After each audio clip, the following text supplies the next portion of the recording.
bum bum bum bum bum bum bum bum bum bum bum bum bum bum bum bum. Hey Barry, come on in here. Good to see you. I see you've already got your beverage.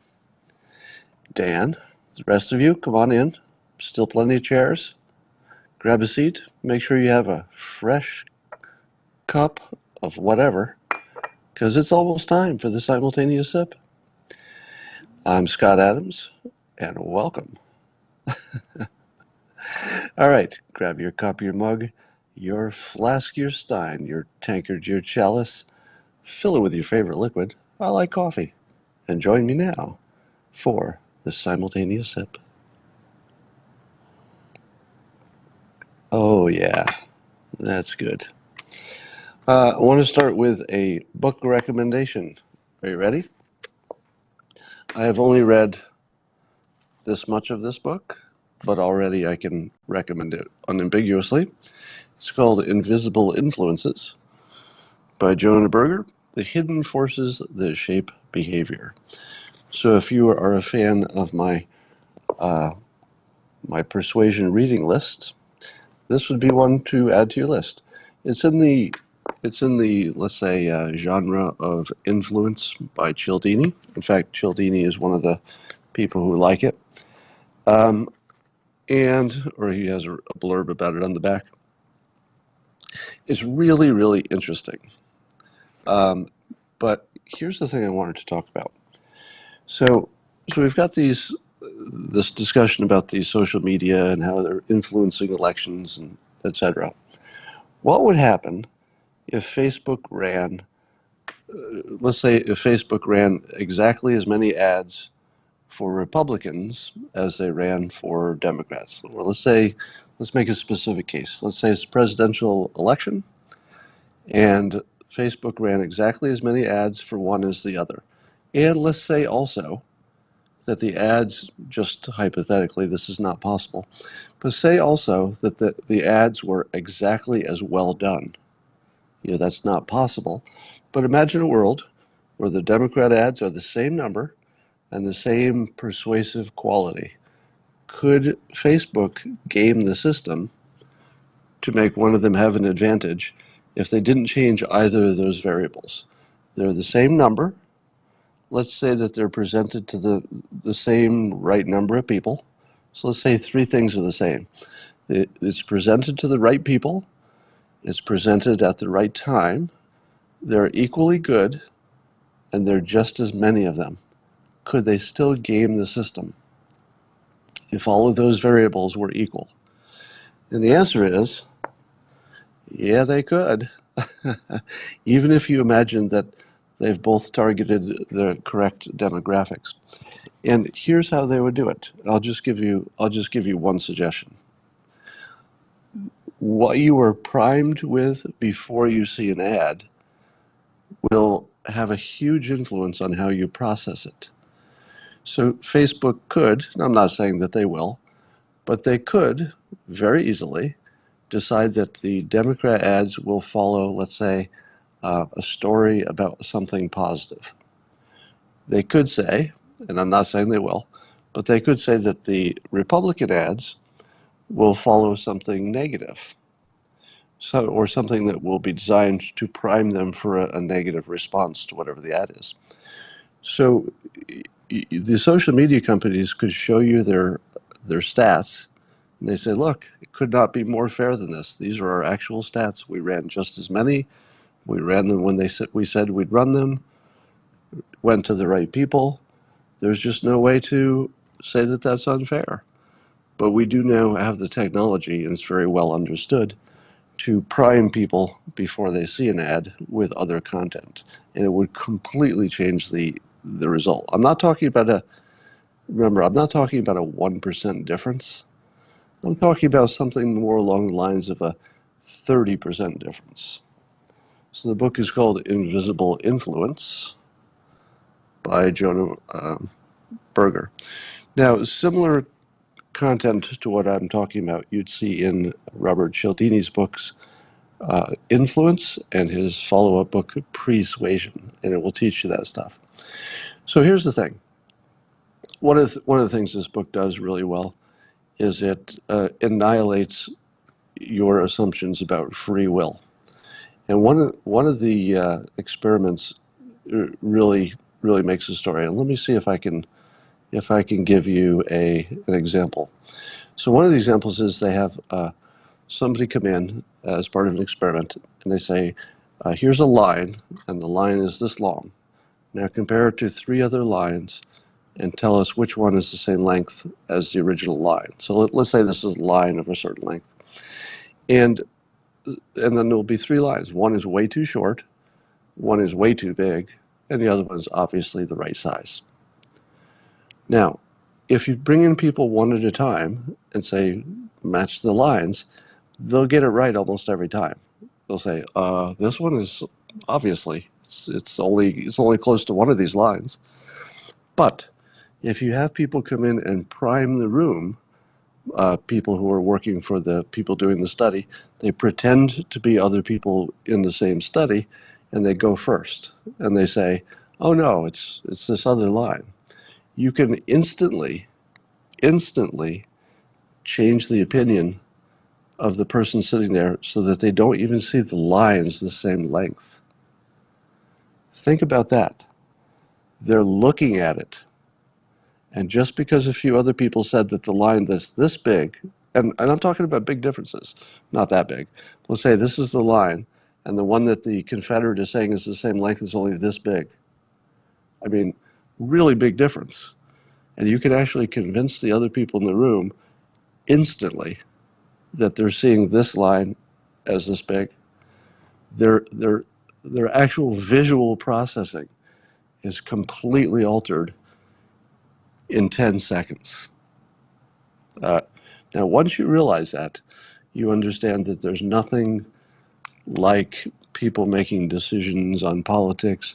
There's nothing happening in the world about people looking for, the facts and reasoning through it and coming up to opinions. It just doesn't happen. There's other research that shows that people's political leanings in terms of conservative or liberal are largely DNA. You're actually born with a propensity to vote one way or the other, and that's pretty well established. So when you combine the fact that you are born with a DNA that will make you either more liberal or more conservative, and then on top of that you add the types of things in this book where you can influence people just dramatically by context and the way things are presented, you really don't have anything like, there's nothing happening that's a republic or a democracy. There's nothing like that happening. You're seeing lots of different forces that are bouncing against each other, and then something happens. But it's mostly a persuasion battle at this point, because the power that, let's say, Russia has to influence the elections this much, the power that even the power that anybody has to influence an election is small. It's all of these small persuasion things. It's your DNA. It's who you'd like to have coffee with. It's a lot of stuff that certainly has nothing to do with facts and critical thinking. To it, let me give you a little rundown. I often say that the humans don't have a way to know if their filter on the world is accurate or not unless they make predictions and then they track them. If you're not predicting and then tracking how right you are in your predictions, you don't know if your worldview is crazy or if you're pretty accurate. So one of the things that I've been doing, with my public predictions is I make sure you know what they are and why I'm making them, so that the thing I call the persuasion filter can be evaluated against your own predictions and anybody else's. Now, it's always an ongoing experiment, and we'll see if it works. Now, so far, the persuasion filter, as I call it, has been scarily accurate, from predicting Trump's rise to predicting how well things are going to go. But here's the funny part. If you had been the people in the other movie, the people who saw Trump as a big old crazy orange clown monster dictator who was going to break everything, how did your predictions go so far? So my predictions, just to remind you, most of you know, is that the president has actual persuasive skills, strategy skills, economic skills that other people don't have, and that he understands economics and people at a deeper level and can work on a deeper level with persuasion. So I predicted that the economy would be great because the economy is a persuasion machine. It's a psychology machine. If people think it'll do well, they invest, and then it does well. So it's all about the psychology of it, given that you don't have resource constraints, which we don't in any serious way. So I predicted he would get elected, President Trump would get elected. I predicted the economy would do well with his persuasion. Bang on. What if you were the other side? You predicted exactly the opposite. He wouldn't get elected, and once he did, you predicted that his craziness would destroy the market. Exactly the opposite. Now, I predicted that he would do well with foreign leaders, and that being friendly with them at the same time he's negotiating hard would become not only successful, but probably the model forever. The next president, after this president, is almost going to have to do the same thing, because it's really going to be obvious if that president treats one of the dictator leaders as a dog, and then gets a bad result because of it. It's just going to be obvious it was the wrong play. If you look at the trade deals and other deals that the president has canceled, has any of that bitten us? I don't think so. Are we worse off because of the Paris Accord? No, we've actually lowered our emissions more than other countries. Did we build concentration camps for LGBTQT people? No. The president just negotiated with Gilead to create lots of AIDS drugs for people who can't afford it, which will probably go a long way toward eradicating the spread of AIDS in this country. So he'll probably be the most successful president on AIDS. Did the president become a crazy racist doing crazy racist stuff? Well, no. And indeed, he was the president who got prison reform. He's the president who just gave an award to Tiger Woods for no particular reason except that he golfs really well.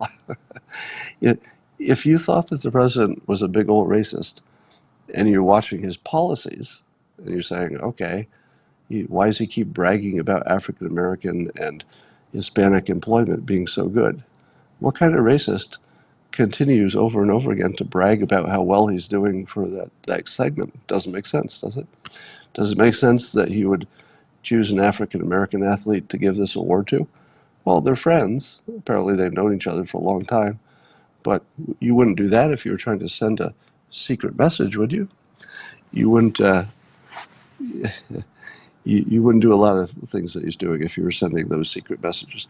So I'd say my anticipation has been correct.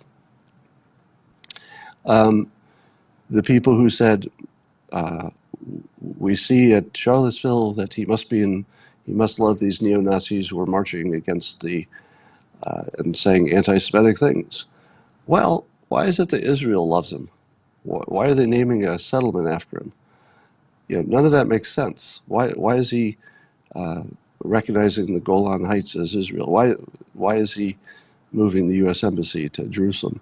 None of it makes sense in the other movie, because in the other movie he was anti-Jewish. How does anything we observe make sense in that movie? None of it does. But 100% of it makes sense in my movie. My movie was, he never said what people said he said in Charlottesville. That was obviously what I call the Fine People hoax, which has now been confirmed as a hoax by pretty much all of the major networks and media companies. They just don't like to rub it in, but they have acknowledged that he said the opposite now. So how about the claim that he's crazy? It's been 2 years. Wouldn't you know? Yeah, I did go to the buffet at the Wind day before yesterday. Sorry, just somebody asked that question in the comments. I predicted that the Russia collusion thing would be a big nothing. I was right. How'd the other movie go? The other movie didn't work out. I predicted that he would be no more of a dictator than any normal president. Sure enough, when the Supreme Court has a problem, he stops. When Congress has a problem, well, he's going to have to get some more Republicans elected if he wants to get something done. What about, he's also had a lot of success in the dropping of pharmaceuticals. So apparently the rate of increase of pharmaceuticals has paused.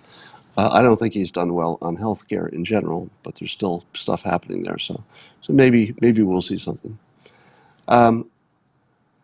So the basic point is, I think something like 100% of what my movie, and most of you are in the same movie, our movies, I think our movies predicted close to 100% of what we've observed over the last 3 years, right? Am I wrong? That our movies, the ones that say the President Trump has actual skill, he's a different character, but he's bringing actual skill, has it not predicted pretty much everything we see, while the other movie has failed on every measure? Now, of course, people in the other movie will say none of that is true. They'll say that the Mueller report did show that he was colluding, which of course it didn't. They'll show that he is a dictator. They'll say he is crazy. They'll say the economy isn't doing that well. So they're actually looking at the same set of facts and just interpreting them backwards. But we're seeing some small, let's say, small changes. Apparently, Bill Maher on his show was interviewing one of the many Democrats running for president. Doesn't matter which one. I can't remember his name. So somebody was running for president. And Bill Maher was actually pushing back at this candidate, saying that the economy was bad. So even Bill Maher couldn't let his anti-Trump guest get away with something that was so insanely, contrary to observation. It's obvious that the economy is doing well. And even Bill Maher couldn't let this guy be so far off in space that he could say that on his show. So that's, these are just the small changes. Let's talk about a few other things that are fun. So Rudy Giuliani said at one point he said he was going to go to the Ukraine and investigate something about Biden and Biden's son and some Ukrainian deal, blah, blah, blah. But then he canceled it. And he said he doesn't want to go there because there were too many, anti-Trumpers or something. And I thought that was a really good move. Giuliani gets an A+ for this whole thing, because the thing that Giuliani wanted, obviously, is for the media to cover the connection between Biden and Ukraine. He's just trying to make Biden Ukraine questions. I don't understand the Biden-Ukraine story. Something about his son Hunter, who's now passed, and some deal that maybe Biden was trying to influence that helped his son because of a prosecutor got fired. The details don't really matter. And frankly, I don't think that, my guess is that Biden is in no more trouble for that than Trump is for anything about Russia. It's just a bunch of connections that sound suspicious, is my guess, without knowing the details. But Giuliani cleverly cancels the trip.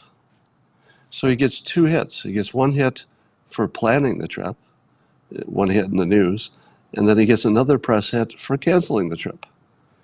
But all he really wanted was for everybody to talk about this ambiguous, connection of something that might have been there or something might not have been there, and we're talking about it. So A+ for Giuliani for good PR, good campaign trick, I guess. Here's something interesting. This is the most fun thing that's happening right now, election-wise. So AOC slammed Biden for what she believes is him not being aggressive enough in whatever he's going to come up with in the details for climate change. Now, I think Biden's people pushed back and said, wait, you haven't seen what we're going to do yet. So, don't assume that it's a middle ground before you actually see it, which is fair. But in the early comments, where we don't know exactly what Biden's going to come up with, but the sense of it is that he's going to try to sell something that's both sensible and middle ground, while still doing enough that the people on the far left don't have much room to criticize. So he's trying to thread a needle that maybe doesn't exist. So he's trying to find a channel on this that maybe logically doesn't exist, which is doing something that's reasonable and also will seem like enough. I don't know that exists. We'll find out. But here's the interesting thing. He mentions nuclear. You ready for that? Joe Biden, when he talks about climate change, he mentions it just sort of, just throws it in. It's just sort of a throwaway. We'll do lots of things, blah, blah, blah, blah, blah, and Paris Accord, and, solar, and we've got windmills and nuclear. Just throws it in there. Now, he doesn't say Generation 4. He doesn't make distinctions. He doesn't say how much would be nuclear. He doesn't make the point that nuclear is pretty much a requirement if you're going to be aggressive about it. Doesn't say that at all. But here's the thing you got to watch out for.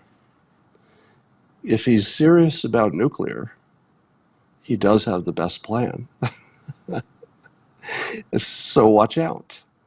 Because I've been saying for a while that President Trump is leaving this gigantic opening that he could close very, very easily.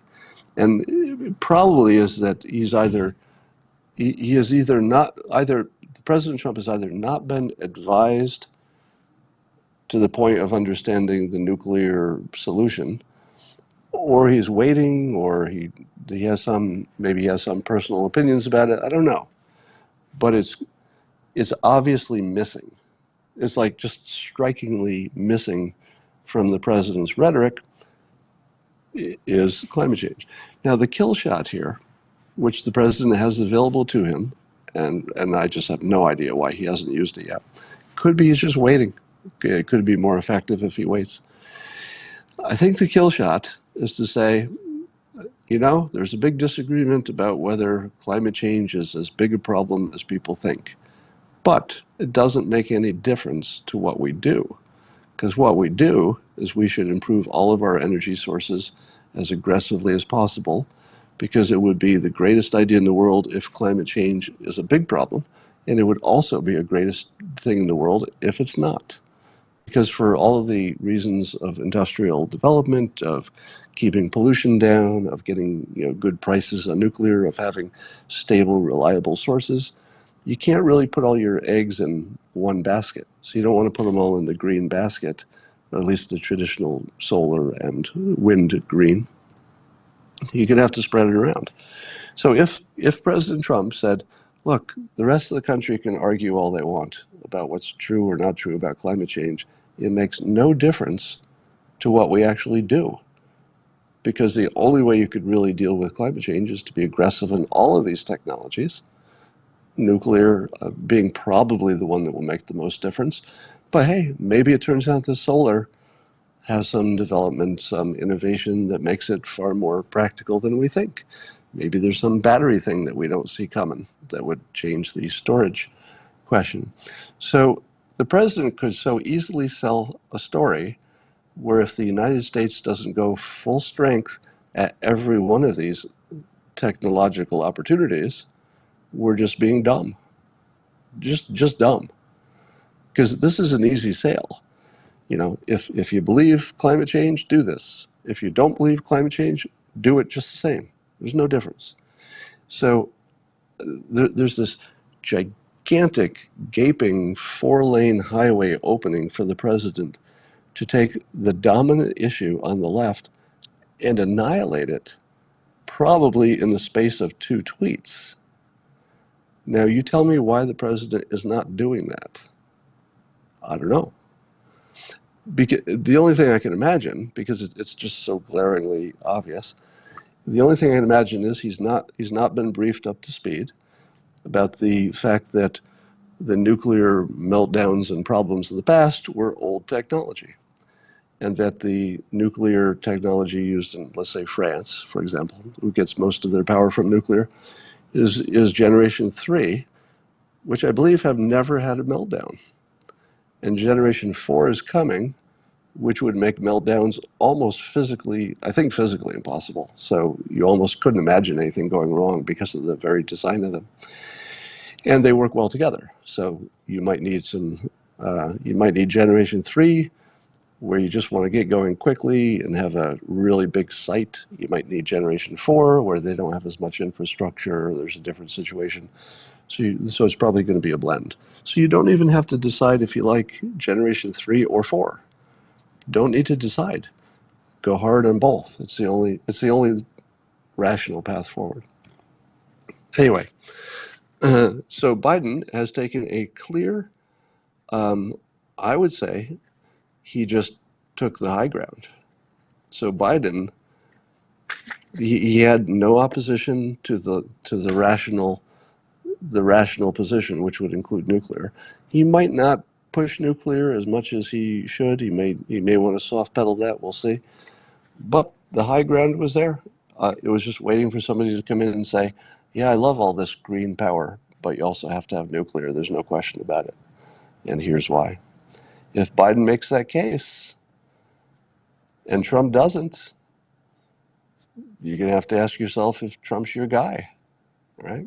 Because that's a pretty obvious play to make. And if he doesn't make it, you're going to have to ask yourself why. I don't know why. Let's talk about President's new nickname for Buttigieg, Pete Buttigieg. As you may know, Mayor Pete, as they call him, has a striking resemblance to Mad Magazine's mascot, Alfred E. Newman. And I love the way the president introduced this nickname. Instead of just tweeting about it, he said in an interview, listen to the way he states the sentence. He says, Alfred E. Newman cannot become president of the United States. That is just, he's very underrated for exact sentence structure. He gets a lot of criticism because he doesn't speak in complete sentences quite often, but he speaks so effectively in his non-sentences that people know exactly what he means when he's talking to them. It's very effective because it's simple and gets right to the heart of things.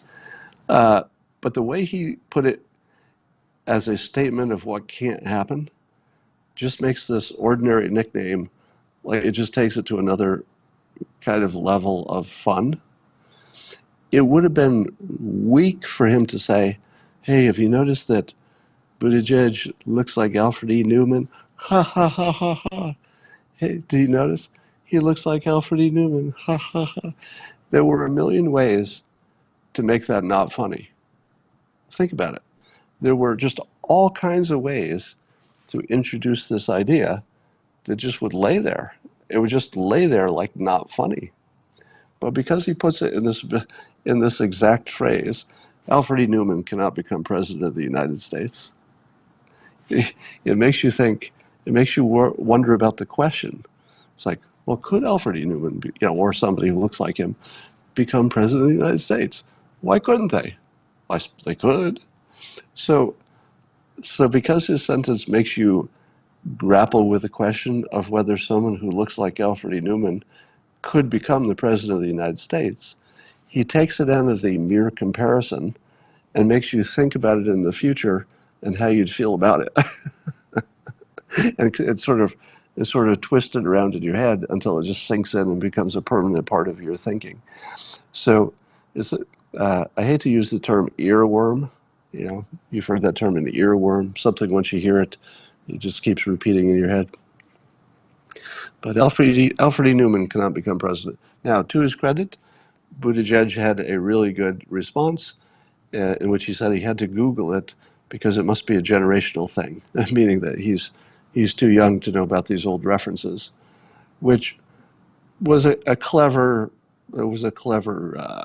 reply, but it did make him look a little young.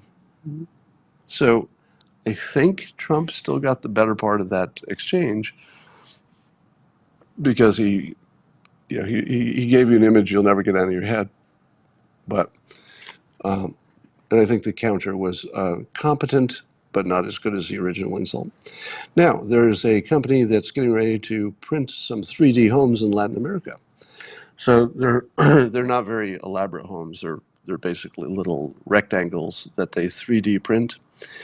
And by 3D print, I mean there's a big mechanical arm that they move in place, and it sprays concrete until it's 3D printed. A little house, a very simple one. They don't have many, so it would be a simple house for poor people the way it is. Now, Latin America is a perfect place to test this. I personally think that the prototypes are deeply unimpressive and probably not something you'd want to live in, or anybody would want to live in. But they might be better than nothing. If your alternative was to sleep outside, probably better than what you had. If your alternative was, a lean-to made out of, discarded boards and cardboard, well, it's probably better. So maybe they can work out the wrinkles there.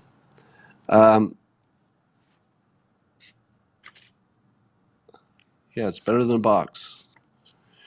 So one of the things that I've been talking about forever is that it won't be possible for us to tax our way to giving everybody all the services that they want.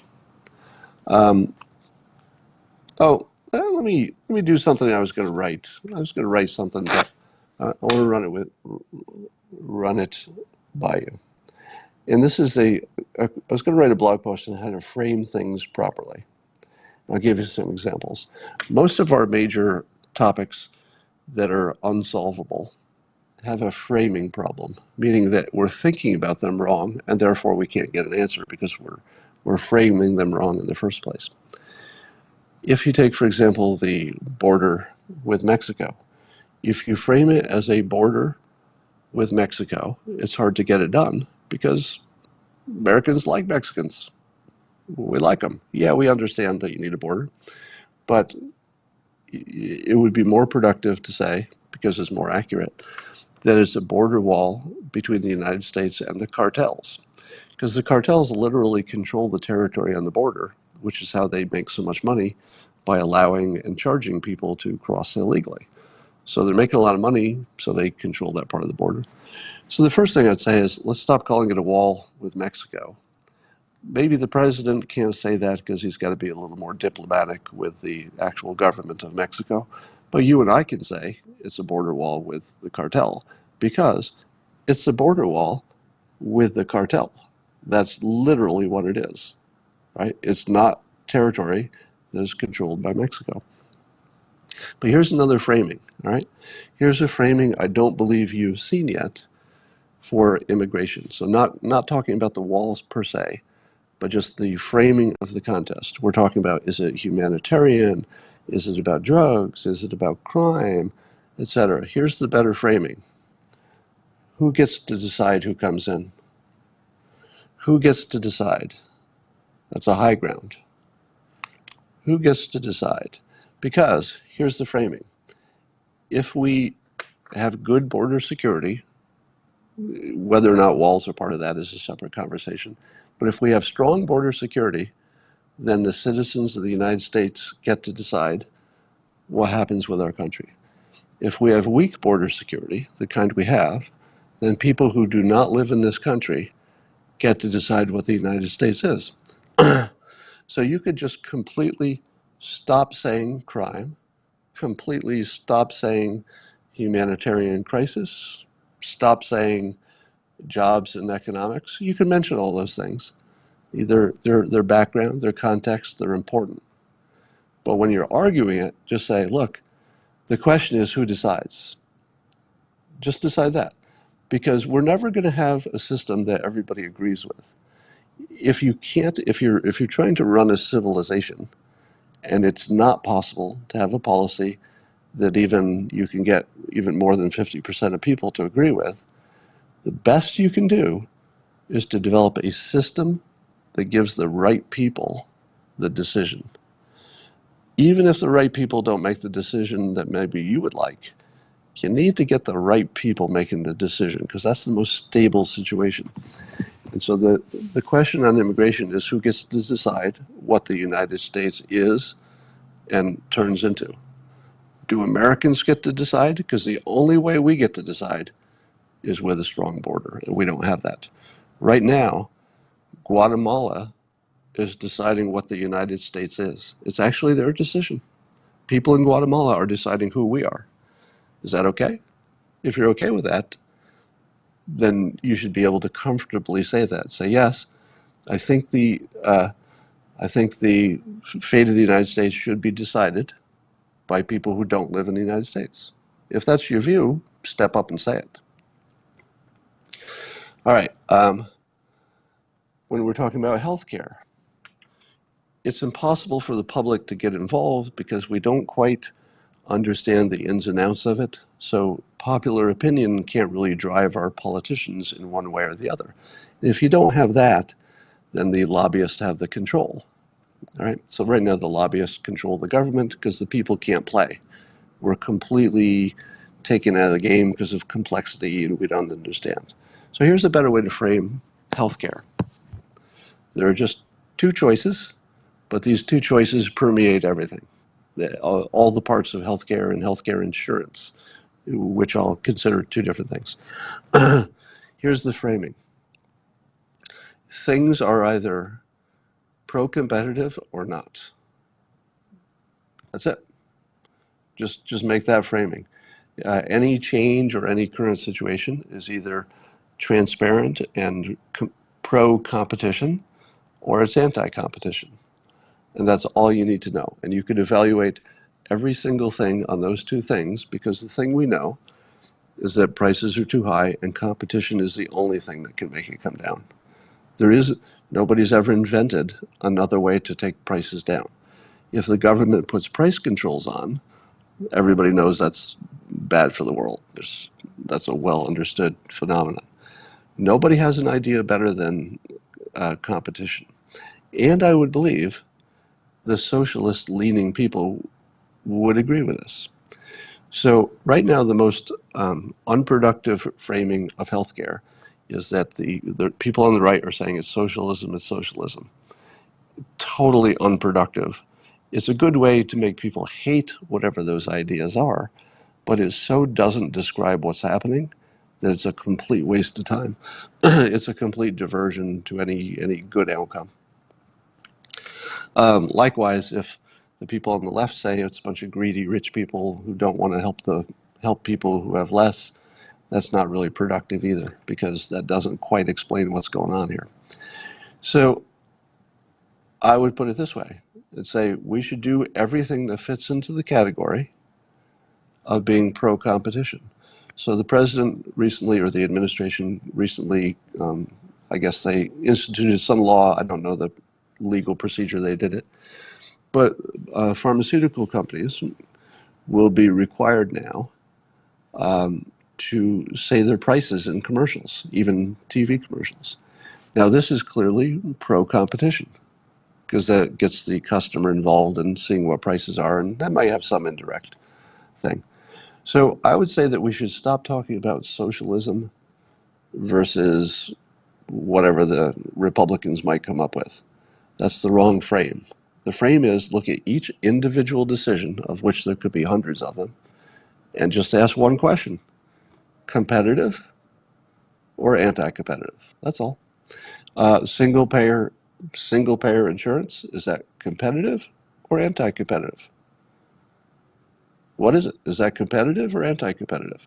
Well, that might not be as obvious as you think, because if there's single payer for healthcare, does that stop individual companies from trying to be the preferred vendor? I don't think it does it? I would think that even Bernie Sanders' plan still involves the market doing lots of competitive things to compete with each other to be the preferred vendor. So I don't know if even Bernie Sanders' plan is anti-competitive in terms of what it would do to the individual companies? I'd say that's an open question. But anyway, if you think of it in that term and nothing else, just does this make more competition or less, you probably always get to the right answer, get close to it. Let's take something else, gun control. Well, let's not do gun control. Let's do abortion. The framing of abortion so far has been, is this a life or is it not a life? Completely unproductive framing, because it's really trying to get to the answer without dealing with the details. People just saying, it's a life, end of story, let's not talk about anything else, it's a life. Therefore, you keep it alive under all circumstances. And the other people saying, it's not a life, and if it's not a life, well, you got lots of options. That's the wrong framing. You can never get to an answer. Here's a better framing.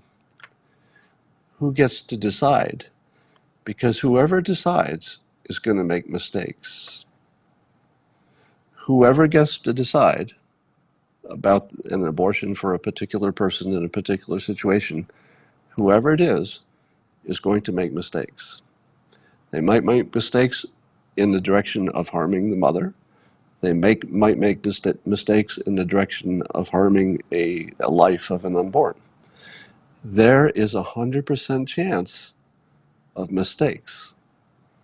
So if you have a situation where you can't eliminate mistakes, somebody's just going to die, no matter which way it goes, and it's going to be a lot of people. Someone's going to die. The important thing is, who gets to decide? What is the most credible decision-making process? And here's the question. Should it be the mother and the physician who will make mistakes and will sometimes, guaranteed, make decisions that you would not have made? If you want a process where no mistakes are made, you don't have that option. You're going to have to make a choice, and somebody's going to die because of that choice, guaranteed. It's either going to be lots of unborn, or it's going to be mothers who are damaged in other ways because they can't have an abortion, if it's the life of the mother who's at risk. So somebody's going to die. So don't tell me what's the good policy. Tell me who gets to decide. Now, this is the reason that I recuse myself from the abortion debate. Because when I recuse myself as a man who doesn't really have anything to offer on the topic, it gives the women who are who do want to have an opinion, it gives them a greater say. So I take myself out voluntarily. You don't have to. I wouldn't even ask you to. So if there are men here who would like a strong say, if you'd like to vote on it, go ahead. Nobody's telling you you couldn't or shouldn't. My personal decision is to recuse myself. It gives women slightly more of a control on that decision where I think it should be. So even if women decide that it's all illegal, or if women decide that it's not illegal, I think that the place to make the decision is with women primarily. But I wouldn't stop you, if you're male, from weighing in, because it's a free country and you have every right to do that. Somebody says it's a cop-out. Is it a cop-out for a judge to recuse from a case where they have bias? No. There are cases where the best process is what you want to get. It's not about me. None of this is about me. It's about the best process. All right. So I was going to write a blog post on some of these framing choices, and didn't know if that'd be interesting to you, but I'll put that out there just in case. All right. So somebody's saying, men matter, speak up. I will not talk you out of that. That's a perfectly reasonable position to say that men matter and they should speak up. Perfectly reasonable. I choose to recuse. If anybody else does, that's their business. All right. Gun control. The problem with gun control is that people have different risk profiles. and they know it. So there are people, let's say a celebrity, or let's say a farmer who's in a remote place. There are certainly situations in which having a gun probably improves your odds of life. And there are other situations that you can imagine where probably introducing more guns into that situation, in the inner city, for example, might make things worse. So when people are allowed to vote for their own self-interest, so you really have just a difference of self-interest. You've got people who know that a gun is probably going to make them safer. They know how to use it. They know their particular security situation. You can't really resolve that because some people are going to want to pursue what's safe for them. Other people are going to want to pursue what's safe for them, and they're different. There is not one right. There is not one answer about guns that gives every group of people the same level of safety. So every decision will change the balance of who's safe and who's not, in their own minds, if not in reality. So until we understand that, can't get anywhere. Here's the other thing I would say. Gun control has been proven to be effective, unambiguously.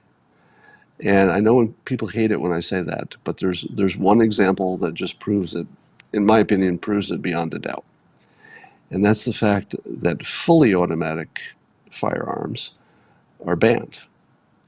And time after time after time, when we see these mass shootings, they're semi-automatics. Why would all of the mass shooters use semi-automatic rifles when the better weapon, by far, wouldn't even be close? In terms of killing power, not even close. A fully automatic rifle would have far more killing power. Why don't they use that? And the answer is they're hard to get. You can get one, but it's expensive. There's more paperwork. You have more visibility. More people are going to be flagged to look at you. So the fact that fully automatic rifles are so far just not used, even by the most motivated mass killers, they use what's the easiest to get that can also kill a lot of people, and that's the ARs, the 15. So I'm not suggesting we should ban them necessarily. That's not where I'm heading with this.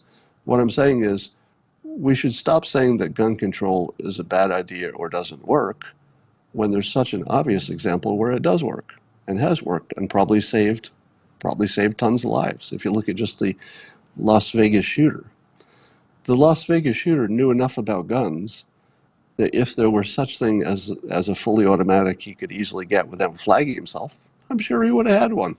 He knew enough about guns to have the good kind of gun if he could get one. So that's the first thing. Somebody says, "Oh my God, you're so wrong."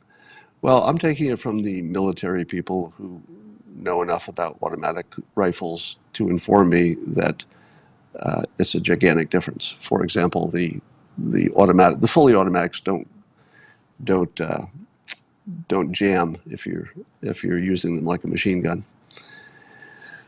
Fully auto would waste lots of bullets.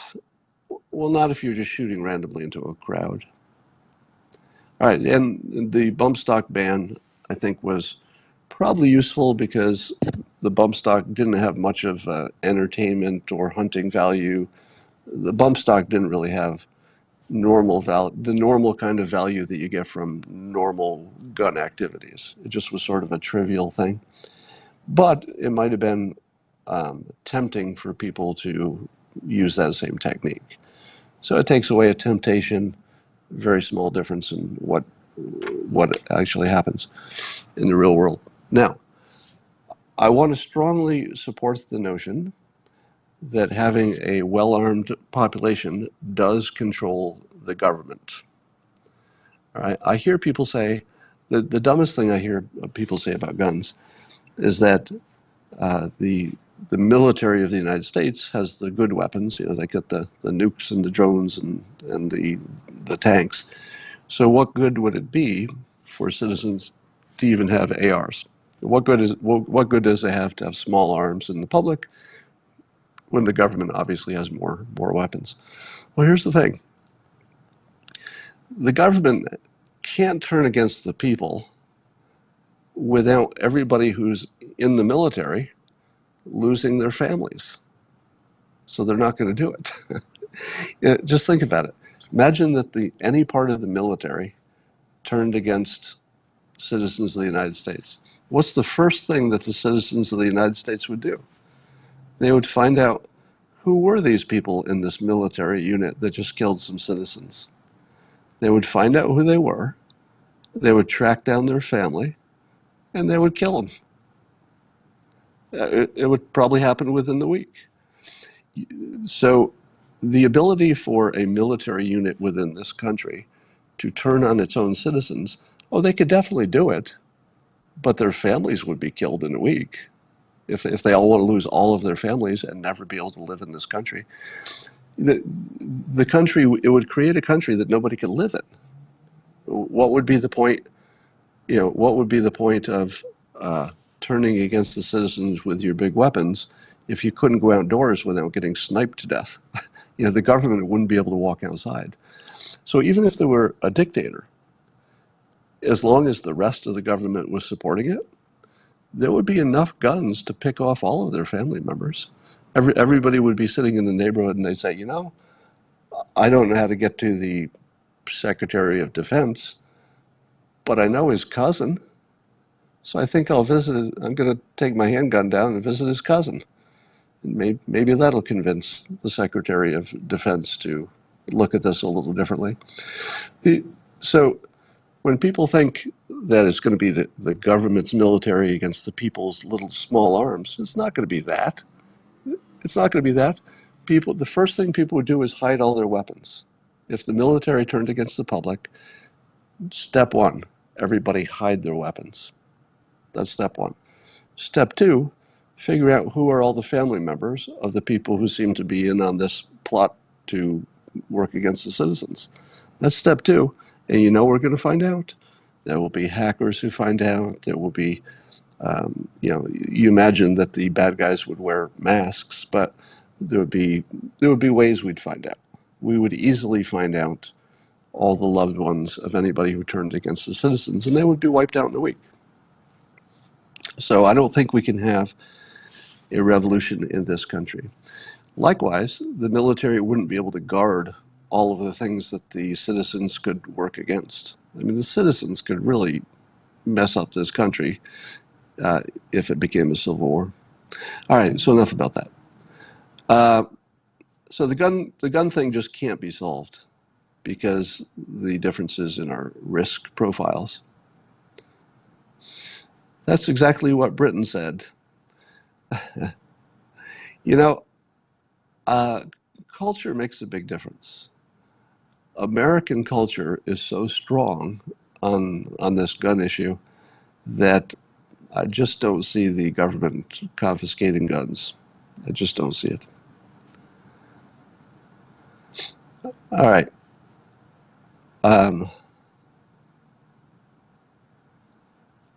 Good point, but didn't happen in Kent State with the National Guard. Yeah, Kent State was just a one-off. I don't think people saw that as anything but a tragedy. That didn't really look like a revolution against the people. That would be a whole different deal.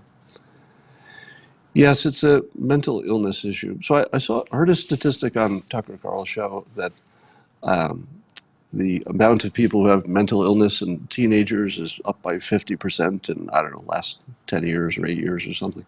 And the number of teen suicides is up by 50%. And I thought, oh my God. It seemed like that was true. I mean, anecdotally, it looks like the country is going crazy, but sure enough.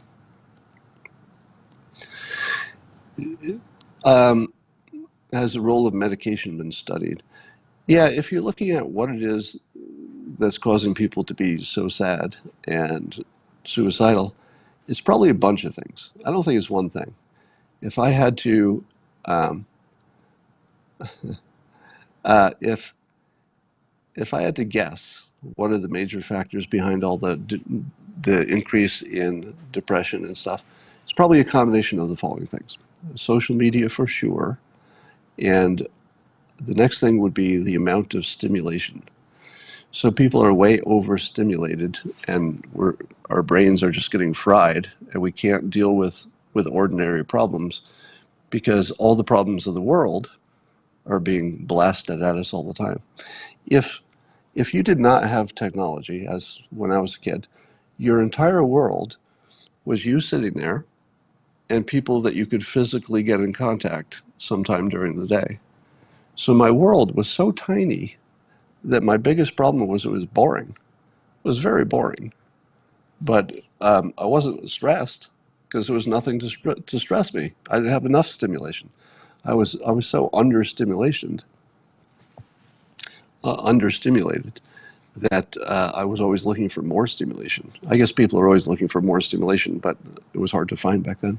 So certainly it's something about the stimulation, something about looking at screens, something about social media making you feel bad, giving you bad body images.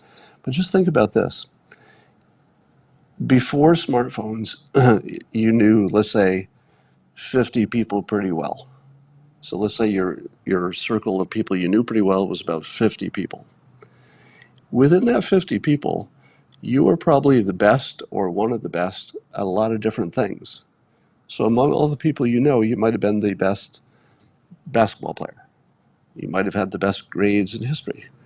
You might have been the one who could run the farthest. You might have been the one with the best personality. You might have been the sexiest one. If your world was small and there were only 50 people you cared about, you could be really good at a few things within that group of 50 people. But now you're looking at all the people in the world. Suddenly you went from being pretty good at a bunch of things within this group of 50 people you know to you suck compared to Stephen Curry. You're no good at basketball. Compared to all the models on Instagram, you're not attractive. Compared to all these smart people making billions of dollars in Silicon Valley, you're not doing well and you're not smart. So basically, you just went from somebody who could feel good about yourself, because within the world that you could see and touch, hear, and interact with, the 50 people you ever see, you were doing okay on a bunch of stuff. But if you start comparing yourself to the world, we all suck. We all suck compared to the whole world. So that makes a difference. I think also there's probably a difference in how we're tracking it. Maybe we're noticing more of it, or maybe we're diagnosing more than we were before. There's probably something in our food that makes a difference. So probably somebody said I blew your mind with that truth. Which truth is that about how we compare ourselves? I I don't know exactly how I blew your mind with what thought, but thank you for saying that. So your sports argument applies to capitalism? I don't know the connection with that question. Who is the best cartoonist in your opinion? Well, it's personal. That's just personal. There's no such thing as a best cartoonist. It's just whoever you like. Jordan Peterson has put it best on how to attain purpose. Here's my take on attaining purpose. I believe that I may have said this before, I believe that you will have a sensation of having purpose in your life when you're doing things that are compatible with your evolved biological self. So, when when you are when you're, let's say, making money, or you're doing well, you're succeeding, other people are noticing that you're succeeding, that's very much something we evolved to feel good about. We evolved to try to stand out, take some risks, at least some of us to be aggressive and try to accomplish things, and to feel good when people say, hey, I like what you did. That's a good success. So when you're doing stuff that are compatible with our biological natures, for some people that's getting married and having babies, raising kids. Other people don't get a thrill from that, and it just makes them unhappy. But for the most part, find something that is clearly compatible with how human biological people evolved. And if you do that, you're probably going to start feeling pretty good about what you're doing in the world. For example, I always give this example that if you take care of yourself first and then get that under control, get your fitness, your diet, your health, make sure you're learning something every day, you've got some kind of income with some kind of higher potential. If you get that done, then maybe you can expand who you're helping, helping your family, your friends, helping your town, helping the world as you become more capable. So I think those things are all deeply gratifying.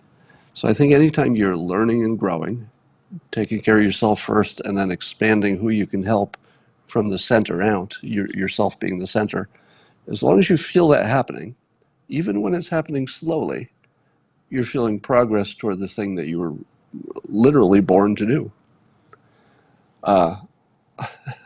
Somebody has a comment here, says, the wife keeps sabotaging my enjoyment of Scott Adams' scopes. Well, if your wife is listening, whoever just said this, please let your husband listen to this Periscope unmolested. He'll really thank you for it later. All right.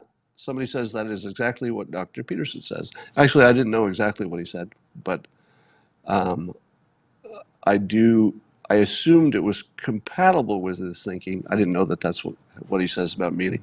Frankly, I have not delved into Jordan Peterson's books and deeper philosophical stuff. I've seen lots of clips of him, and he's magnificent in his YouTube stuff.